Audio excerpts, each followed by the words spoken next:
रोडा कृषी विद्यापीठ परभणी यांनी विकसित केलेली 1339 हे तुरीचं गोदावरी तुरीचं वाण आहे. हे आम्हाला खामगाव केविकेच्या प्रमुख डॉक्टर हनुमान गरुड सर यांच्या माध्यमातून आम्हाला हा बियाणे प्लॉट भेटलेला आहे. यामध्ये मी आज 45 दिवस झालेले आहे. याची मी छाटणी करणार आहे. त्याचा मी तुरीचा अंतर हा 7 फुटावर आहे आणि रोपातील अंतर 1 फूट आहे. आणि यामध्ये आंतरपीक म्हणून मी हे मूग घेतलेला आहे आणि मुगाला पण खूप शेंगा लागलेल्या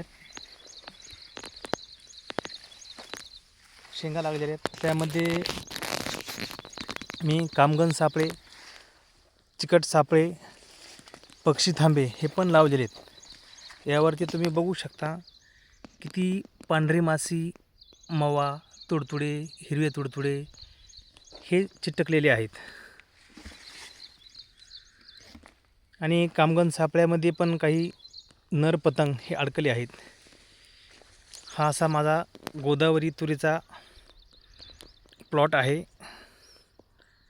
यामध्ये मी कामगन सापळे, चिकट सापळे, पक्षी थांबे याचं पण नियोजन केलेलं आहे कीड नियंत्रणासाठी. आजपर्यंत मी ह्याला 1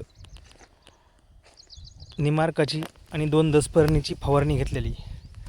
त्यामुळे माझा हा नैसर्गिक प्लॉट आहे. आज मी तुरीची छाटणी करणार आहे.